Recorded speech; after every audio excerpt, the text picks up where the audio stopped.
Efforts to fulfill the promises and address the needs of the Nongthymmai Constituency were undertaken as the family members and supporters of late Latiplang Kharkongor, the MDC of Nongthymmai, who passed away a few months ago, organized the distribution of water tanks or SYNTEX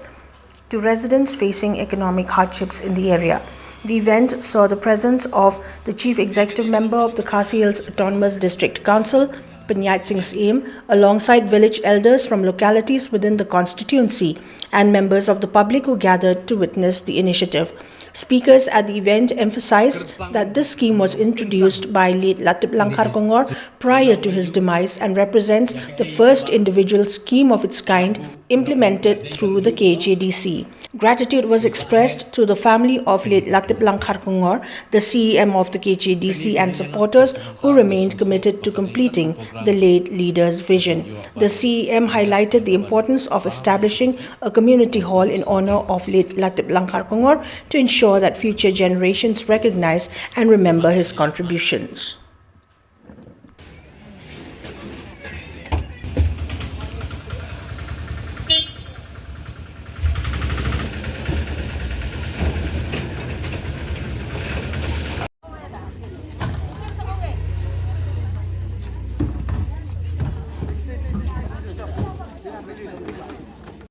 Trong Nongthymmai Constituency namla ban siu kaliang ya kecing bah kecing lek bah jing bah la arthus nam menta arthwis nam de seda ka bangin kenma buram bangin bu ya ki yang dorbar haka kerteng ka jung I de se kanta kata kan yaisa junom la junom bat kan long ka khana pateng sai ka ya ki pateng banwan pat hadien habut ki sinjam ba I bahet Latiplang I juya nam ta ka kampai ba hang ni pot Nongthymmai Constituency ngaru masro badai ban buat ya ka ju hi kata ka lentia ka jung I te long beriu ba kit khia la ka long ha po office yung dorbar ba kham tam ki pai ba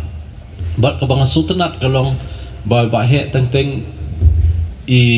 wat I stom yala diru henry dang pej pat ye ki duk kisuk ki kop shiliang sab shiliang wat apa dengan kecing stom yala diru nai kendu katu kat ni ki long keme